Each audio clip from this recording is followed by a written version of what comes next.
નમસ્કાર, star India TV ન્યૂઝમાં આપનું હાર્દિક સ્વાગત છે। આપ જોઈ રહ્યા છો સ્ટાર ઇન્ડિયા ટીવી ન્યૂઝ, સત્યની વાતે સત્યની સાથે।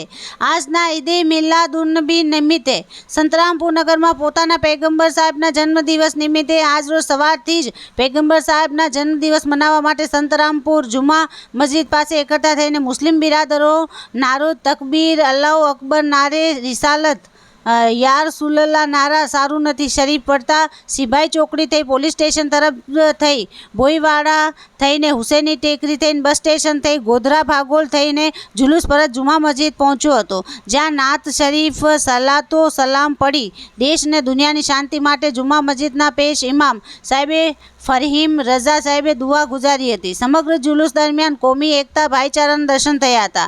સિભાઈ ચોકડી ફળિયામાં જ્યાં ગણેશ પંડાલની સ્થાપના થઈ હતી ત્યાંના હિન્દુ યુવા મિત્રોએ ફૂલોથી જુલુસમાં આવેલા મુસ્લિમ બિરાદરોનું સ્વાગત કર્યું હતું। ભોઈવાડા ટેકરી પર પણ આ રીતે સ્વાગત કરવામાં આવ્યું હતું। સમગ્ર જુલુસ દરમિયાન વહીવટીતંત્ર પણ ખડે પગે સેવા આપી હતી। સંતરામપુર મામલતદાર શ્રી પઠાણના માર્ગદર્શન નાયબ મામલતદાર શ્રી પટેલ હાજર રહ્યા હતા। પોલીસ તંત્રમાં મહીસાગર એએસપી શ્રી વિવેક ભેડા, સંતરામપુર પીઆઈ શ્રી કે ડિંડોર, પીએસઆઈ શ્રી પલાસ, અન્ય પોલીસ મિત્રો ખડે પગે સજ્જડ બંદોબસ્ત ગોઠવ્યો હતો।